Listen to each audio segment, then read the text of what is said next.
Hey everyone, welcome to my noodle slurping ASMR channel. I'm just kidding.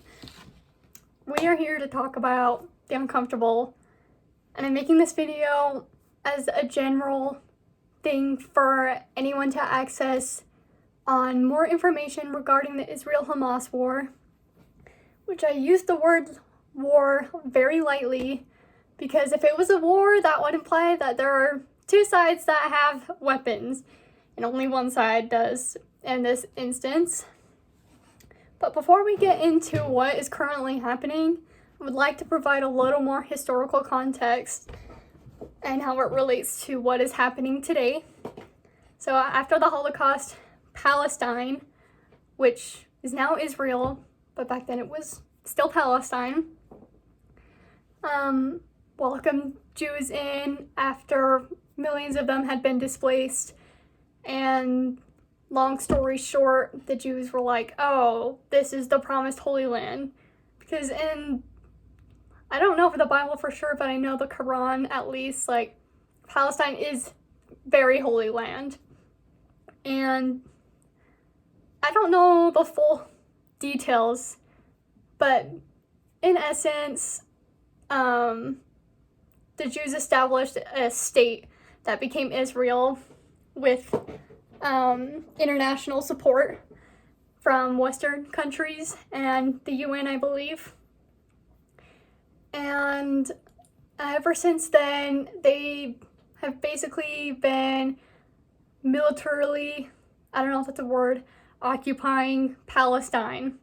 And it has progressively gotten more controlling and more of an apartheid state for Palestinians that are native to that land since 1948. So this has been going on for 75 years. This did not start on October 7th. And I think it's important to acknowledge that. And when people say free Palestine, this is what they're referring to. It's justice for Palestinians and allowing them to have basic human freedom that most people have everywhere else.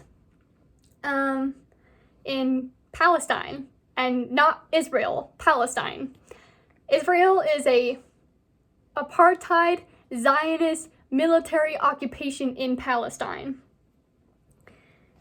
So, 16 years ago, Israel built a I believe it's 23 feet, but I know it's at least over 20 feet wall around Gaza, which hold on, I'm going to backtrack a little more. In 1948, the first Nakba happened, and 15,000 Palestinians were killed and millions displaced. Jews forced Palestinians to leave their homes, and they were relocated to the West Bank and Gaza, and perhaps more areas that have now been reduced to Gaza and West Bank, are the two main ones, I believe. But because we're here to talk about Gaza, we'll figure that out another time. Anyway, so 16 years ago, after millions of Palestinians were forced to leave their homes and were forced into Gaza, Israel built a wall around it that's 20 feet high, has barbed wire, cameras, and machine guns, with orders to kill anyone that comes near the wall. So, and also, the border into Gaza is the most secure border in the world. You need Israeli permission to get in and out of it, and Palestinians are not allowed to leave Gaza. They're forced to stay in there. And in other parts of Israel that Palestinians live in, they're not even allowed to walk on some of the same streets that they had walked on 20 years ago or more that Israelis can walk on. If you, as an American citizen, let's say you're American, went to Israel and moved there, you would already have more rights there than Palestinians have had their entire lives and for the last 75 years. So when people ask me if I condemn what Hamas did on October 7th, I ask them if they condemn what Israel's been doing for 75 years. And I would like to add that what Hamas did is a reaction to being so controlled and so restricted for their entire lives. I would also like to add that this is not the first violent attack that Gaza and Palestinians have seen. I saw a chart that said if you are an 18-year-old Palestinian in Gaza, you have already seen 6 wars in the duration of your entire life. And also adding on to the wall surrounding Gaza, there is a blockade by sea, air, and land, as I just kind of talked about. Israel heavily controls what goes in and out of Gaza. They control the food that goes in there, the medical supplies, and more. So since October 7th, Israel has cut off all aid to Gaza. They have cut off their food, medical supplies, electricity, water, and I would also like to add that even before this, Palestinians have not had access to clean water their entire life. So now let's fast forward to October 7th. Not only did Israel exaggerate the amount of Israeli deaths there were that day, but since then it has been non-stop bombing for Palestinians. And a lot of people are referring to this as the second Nakba, but it's so much more horrific. More than 21,000 Palestinians have died, and as I am recording this, the date is December 5th, and we're over 60 days into this siege, I guess, this genocide. Now, Israel claims that they're targeting Hamas, but as far as I understand, Hamas is not located in Gaza, and there are 21,000 dead civilians, innocent civilians, from Israel's continuous bombardment. And they do have ground forces in Gaza too, that when I see the videos of people that are experiencing this firsthand, they're literally being hunted down and killed, and Israel is just taunting them, and it's not an easy thing to watch. And I'm the one that's complaining about watching it, but I can't even imagine what the Palestinians there that have been dealing with this their entire life, but dealing with continuous bombardment for the last 60 days, except for this so-called BS humanitarian 6-day truce that they had. It was just to get people to look away, and that is just how the system is built. And not only is Israel doing this, but U.S. tax dollars are being used to fund this, as well as Canada is sending money, the UK is sending money, and a lot of Western countries, and we recently just heard that there is about $500 billion worth of gas in the Gaza side of the Palestinian side of Gaza. I don't know the best way to word that. And so, if you think about it, it all comes back to money. That's why our government won't freaking listen to us. They know what's happening. They fully know who they are sending money to and what for. A lot of people in Gaza have described what is happening, the weapons that these people have been using, as a testing ground, which poses a question, who are they testing it for? But also, it is just horrific what is happening. And I can go into more detail, but there's a lot of important other information that I would like to add.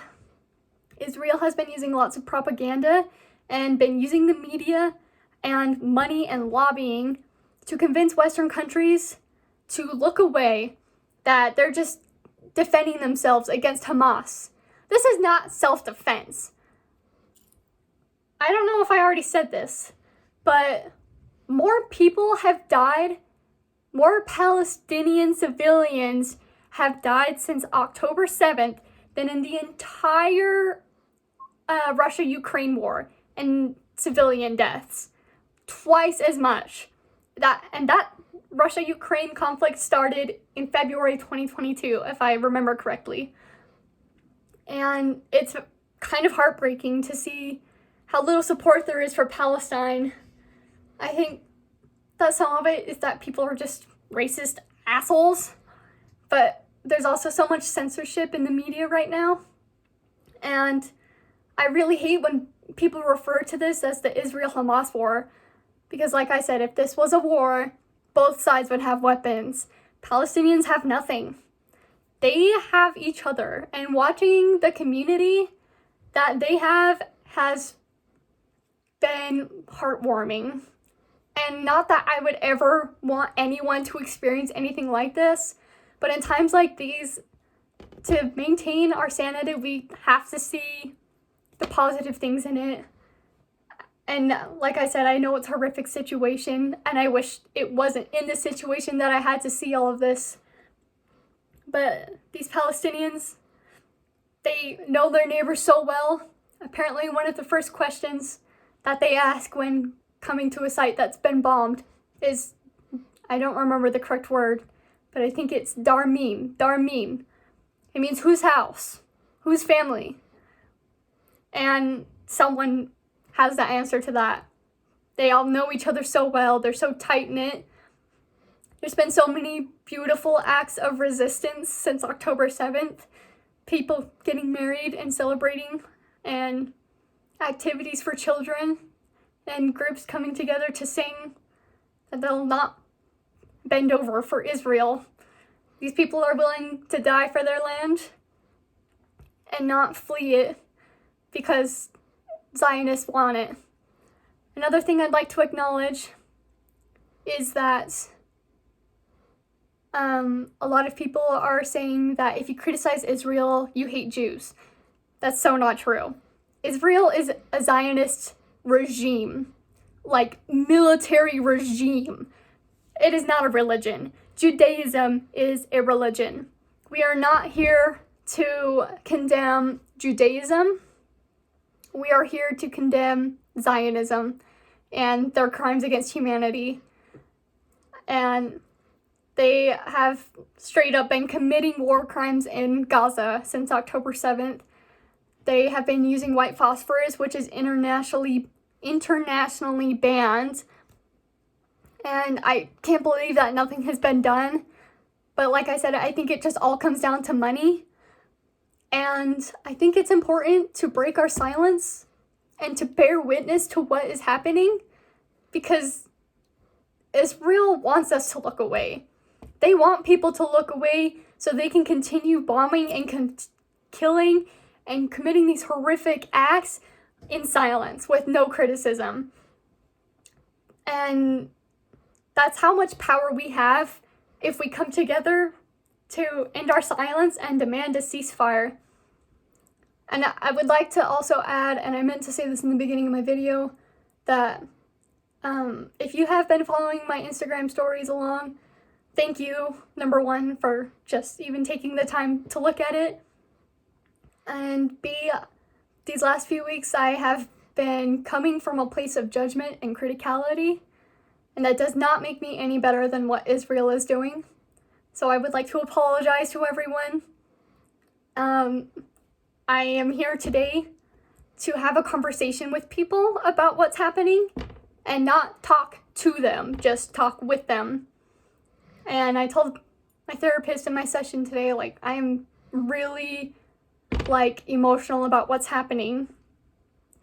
And there are people on Instagram that are like, oh, if you're emotional, what do you think Palestinians experience? And that's very true. I won't deny that. But I think it's also important to acknowledge our feelings surrounding this. We do have a limit too.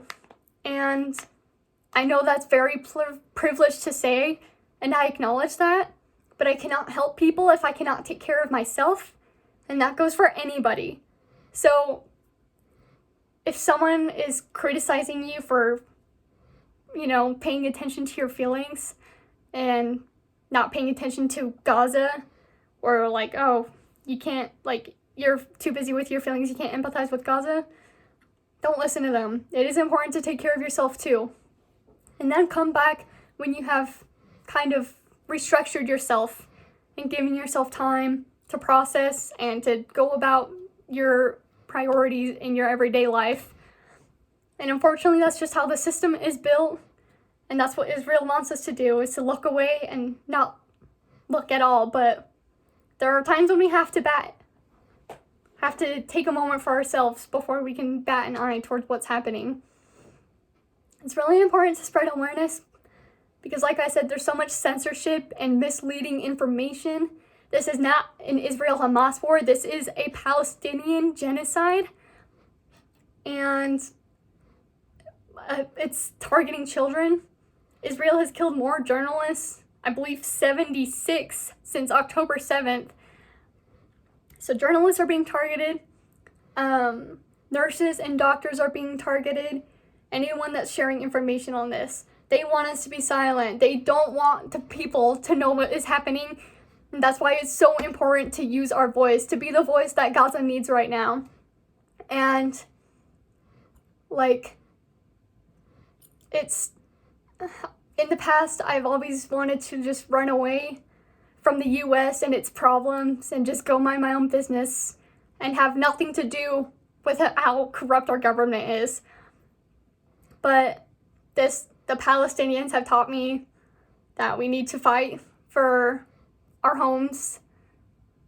And that isn't to say that we don't live on stolen land, but that's not the topic of the conversation right now, is that we need to rise up and fight for a better future and a better tomorrow, because it's not just going to come to us, and we can't just run away from our problems.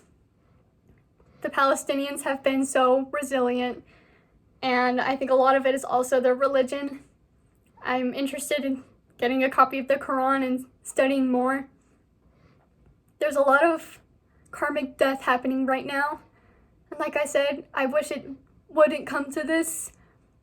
But the thing is we don't really have a choice. I can't control what Israel is doing.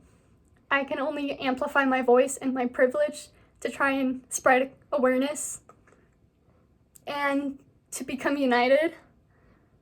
And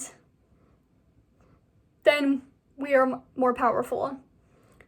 I will include some links to Instagram accounts that I have found very helpful to continue following along with the situation. A lot of these accounts are people that are in Gaza experiencing this firsthand, and I think that's more credible than any news source that you will find reporting on this. These are the people that are inside Israel, or inside Gaza right now. And foreign journalists are not allowed inside of Gaza at this moment. And these are first-hand accounts of what people are experiencing. These journalists are literally risking their lives. Israel is using AI to target journalists right now. These journalists are risking their lives to provide this information to us. The least we can do is listen and share it. And for anyone that's watched the video this far, thank you. I'm sorry it's so long. There's so much information to cover, and I feel like I didn't even get to it all. For anyone that has more questions, please feel free to message my Instagram. It is Racing Chaos for anyone that isn't coming from Instagram for this video. And yes, like I said, I'll link some more accounts to people that are experiencing this firsthand. The biggest ones are like Bisan. I don't know if I'm saying any of these names correct, so I apologize if I'm mispronouncing. Motaz Aziza has been very helpful. Ismail Jude. There's many others that are also reporting on this, and unfortunately many of these journalists have also been killed. And there is another account that I've been following that uncovers propaganda and kind of debunks it. And they have debunked a lot of information from Israel. Like I said earlier, Israel is using a lot of propaganda to make us think they're defending themselves, that they're defeating Hamas. And a lot of these things that they've said have been debunked. So thank you, everyone, for watching. Thank you on behalf of Palestine. And your voice has a lot more power than the system would like us to think. I saw a quote that I think is very relevant to today's situation. And it said, I I'm just one person. I can't do anything, said 8 billion people. I also forgot one more thing. For other ways you can help besides just spreading information and awareness, there is a website that I will also link below, and I'll include a script that lets you send 5 free faxes a day. So people were calling politicians in their offices at first, and apparently staff are being told to ignore those calls. So a fax is a little harder to ignore than a phone call. So just spamming their offices with faxes is very helpful. I'll also put the fax phone numbers for our Utah senators and for my representative, but depending where you live, your representative might not be the same as mine. For me, it's Blake Moore. I'll include a website where you can find your representative. And let's see. Financial aid is helpful, but as I said earlier, Israel is the one that controls what's going in and out of Gaza, and there are aid trucks lining up outside of the Gaza border that Israel is not letting in. So unless Israel has a change of heart and allows those trucks to come in for aid, using money is not the most efficient way to help Palestine right now. From what I've gathered from all of these Instagram posts I've been seeing, just spreading awareness and sharing their stories is the most important thing that we can do right now. And continue organizing, continue protesting, continue boycotting. I'll put a list of brands that have supported Israel in some way, shape, or form. Some of them have directly sent money. Others are just like